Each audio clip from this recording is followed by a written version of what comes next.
சின்ன பயலே செய்தி கேளடா, நான் சொல்ல போற வார்த்தையை நல்லா எண்ணி பாரடா, நீ எண்ணி பாரடா.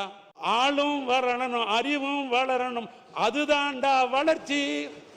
நல்லா புரிஞ்சுங்க, ஆளும் வளரணும், அறிவும் வளரணும், அதுதான்டா வளர்ச்சி. தமிழ்நாட்டு முதலமைச்சர் என்ன சொல்றார்? திராவிட மாடல் ஆட்சின்னு சொன்னா எனக்கு 2 கண்கள், ஒன்று ஹெல்த் மக்கள் நல்வாழும், இன்னொன்று கல்வித்துறை, இது 2 தான் என் கண்கள் என்று சொல்லுகிறார். உன்னை ஆசையோடு ஈன்றவருக்கு அதுவே நீ தரும் மகிழ்ச்சி, நாளும் ஒரு பாடல் கூறணும், காலம் தரும் பயிற்சி, உன் நரம்போடு தான் பின்னி வளரணும் தன்மான உணர்ச்சி, தன்மான உணர்ச்சி.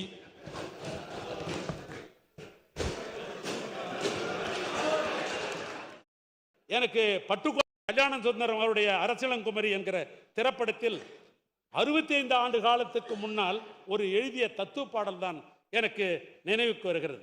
அது பட்டுக்கோட்டை கல்யாண சுந்தரம் எழுதிய பாடல். அந்த பாடலை பாடியவர் TM சௌந்தரராஜன். அந்த பாடலுக்கு இசையை வாயிசைத்தவர் மக்கள் திலகம் எம்ஜிஆர் அவர்கள். அந்த பாடம் அப்படித்தான் அமைக்கிறார். ஏன் நான் மக்கள் திலகம் எம்ஜிஆர் குறிப்பிடுகிறேன் என்று சொன்னால், இங்கே இருக்கிற முன்னால் இருக்கிறவங்க பின்னால் இருக்கிற நான் உட்பட சொல்கிறேன் உங்களுக்கு, மக்கள் திலகத்தினுடைய முதல் ரசிகர் யார் என்று சொன்னால் தமிழ்நாட்டு முதலமைச்சராக இருக்கிற அருமை அண்ணன் தான் மக்கள் திலகனுடைய முதல் ரசிகர்.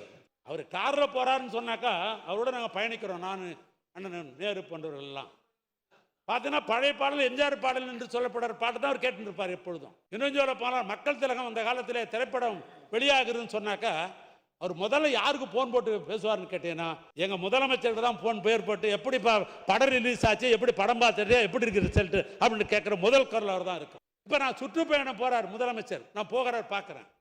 போகிற இடத்தெல்லாம் தாய்மார்கள் என்ன பண்ணுறாங்க, கையில் ஒரு குழந்தைய கொடுத்து புத்தம் கொடுக்க சொல்றாங்க, கையில் கொடுன்றாங்க, அதஷ்டன்றாங்க.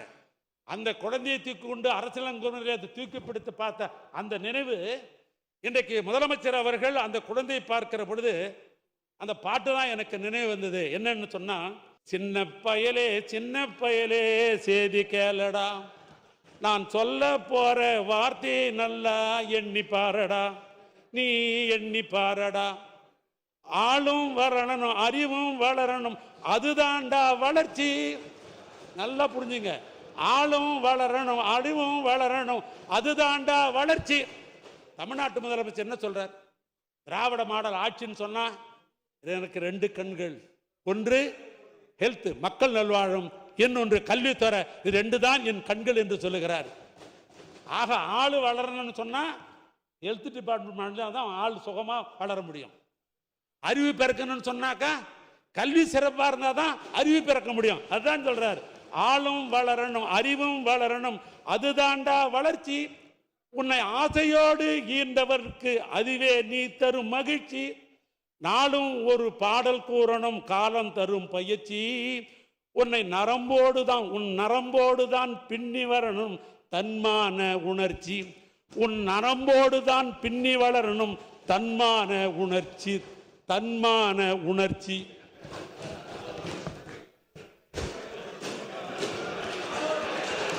மாண்புமிகு பேரவைத் தலைவர்களே, தமிழ்நாட்டு முதலமைச்சருக்கு இந்த தன்மான உணர்ச்சி, தமிழ்நாட்டு முதலமைச்சருக்கு தன்மான உணர்ச்சி என்று பீரிடுகிற காரணத்தினால்தான் ஆன்மீக தமிழுக்கும் திராவிட தமிழுக்கும் ஊறி ஏற்பட்டால் அதை தடுத்து நிறுத்துவதற்கு நான் தயாராக இருக்கிறேன்.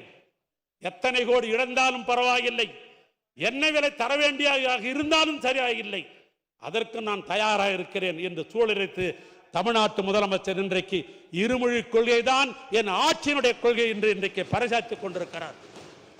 அதனால் நான் யோசித்து பார்க்கிறேன், மொழியையும் பண்பாடும் காப்பாற்ற வேண்டியது ஆட்சியினுடைய கடமை என்று சொன்ன ஜோசப் ஸ்டாலினை ரஷ்ய மக்கள் இரும்பு மனிதர் என்று சொன்னார்கள்.